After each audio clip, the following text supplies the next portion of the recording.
Want to spice up your website and grab your audience's attention?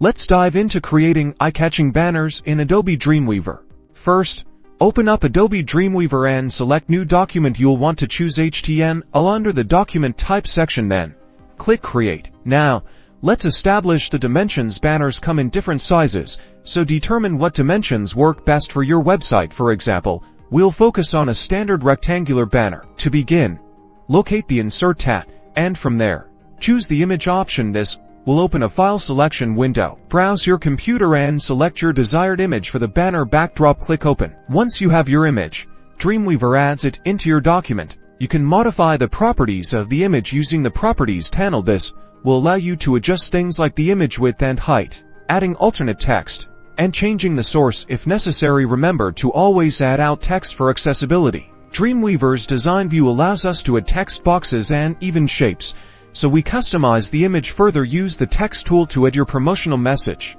To adjust the spacing or design of these elements, you can access various editing tools. You can adjust them via the Design Options drop-down menu. And just like that, you've crafted a banner. Remember to experiment with different fonts, colors, and layouts to create visually appealing banners that boost your website's engagement. Thanks for watching, and happy designing!